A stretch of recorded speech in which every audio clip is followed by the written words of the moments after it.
My dear students of Honors Part 4, you welcome to the class.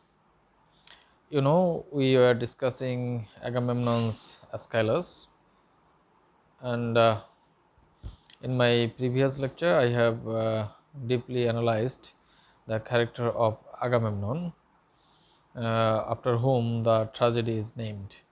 And today, I am going to discuss the protagonist of this great tragedy, and the central character of this tragedy is Clytemnestra. So today I am going to discuss this great character, uh, Clytemnestra. That Clytemnestra is a female character. Still, we find some manly nature in him, and she is basically the representative of heroic age. In the in female characters, we don't find too much heroism or that braveness as we find in the character of Clytemnestra. She was the daughter of King Tyndarus, and her mother's name was Leda, and King Tyndarus was the king of Sparta. And she was a strong-willed woman, and she is not a typical type of character of her time. Because at that time that women were too much depressed by men, but in this character we find that Clytemnestra, he governs over men. That means iron-hearted, a strong lady. She is the murderer of her husband and her husband's concubine Cassandra, and Cassandra was the princess of Troy, that princess of Troy. This lady, actually, Wasman, in the beginning, from the Wasman we come to know that Wasman declares her male strength of heart. Male strength of heart.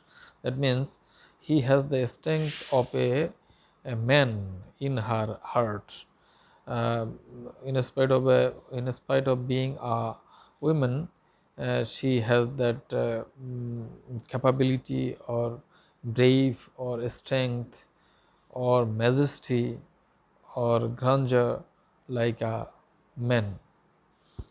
And she is often the critics often compare her with Lady Macbeth, but there is some difference, because we in Lady Macbeth we find some historical elements or remorse, and but in the character of Clytemnestra we find that she is remorseless and she is never historical, and she is a woman of action, she is a relentless, she is a remorseless. That means that this woman is yeah, unlikely women of her age. And this character, the portrayal of this character makes by Aeschylus portrays this character, Clytemnestra, and through this portrayal makes her a very natural character, though such type of character was unnatural in that age. And she is extremely calculative and tongue-tied means she used to speak lies, but she used to do. That means she believes in work, not in words. She actually a woman in action, and tongue-tied, and she was a very practical woman, and everything he did for practical purpose. And she was of course self sufficient, and while her husband was in the war for 10 years, she managed the kingdom in her single hand. She single handedly managed all the works of the kingdom. That's why she is self sufficient, and women of practical or region, women of good reason. And even she while her husband was in war, she plotted to kill her, but the people of that kingdom couldn't understand her motive.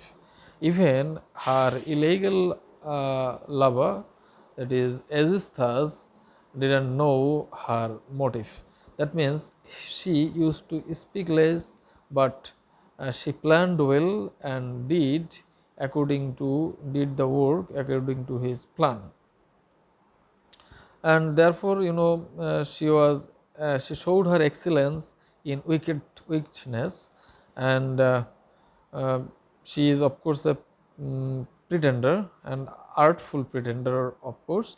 And he has art in her speak. And here we find her as a terrible conspirator.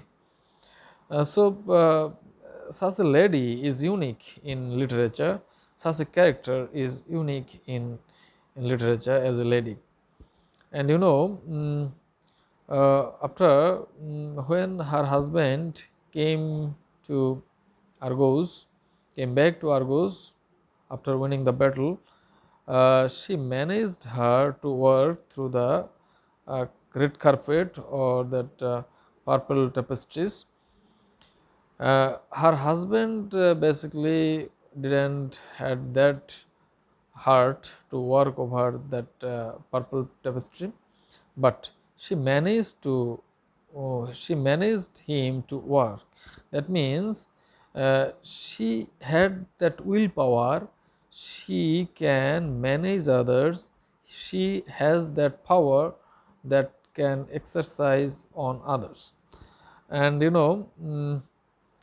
she single handedly planned the killing and killed the two people in this here, that is Agamemnon and Clytemnestra. And his illegal relationship with Aegisthus is not known to the people of Argos, people of her kingdom. Even the chorus, the elderly people, chorus here, the old elderly people acts as chorus. They are wise, but they didn't know the actual motive or the thing that is going on in the palace, and they didn't know her relationship with Aegisthus. Even they couldn't foresee the murder. uh, and such a lady, though that chorus had less faith in female power, but here we see that this lady surpasses everything. And she managed to do what he thought, what he planned, and what she planned and what she plotted. And that after killing after killing Agamemnon, she came out of the palace and declared that she has killed her husband, and she was not shameful or hesitated at all after killing her husband, though it was a very heinous crime to kill own husband. She was not hesitated at all, or not remorseful, or she was remorseless, and she was um, actually relentless even after killing. And she declared that she had done the right thing. and she justifies her killing by telling that her husband has made a lot of injustice, and without her permission, her husband has sacrificed her own daughter Iphigenia for the sake of fleet of to please the god Artemis. That was a crime. Again, Agamemnon used to keep uh, a lot of concubines, and she did injustice to women also. And Agamemnon's uh, father killed Aegisthus' two brothers, and here Agamemnon demands revenge. So, telling all these, Clytemnestra tried to say that she has done the right thing. And in this tragedy, we find that Clytemnestra never loses her royal dignity. She is always she keeps her dignity upright, though the audience is in confusion whether she is such a prestigious lady or such a good lady or not, because she killed her husband, she killed innocent Cassandra, she had illegal relationship with Aegisthus. In spite of all these, that Clytemnestra always uh, kept her royal dignity. So, here in this tragedy, we find him as a good heroine with heroic mood. So, dear students, I have in today's class I have tried to bring out some important aspects of Clytemnestra's character. Hopefully, you have enjoyed today's class. Thank you for watching.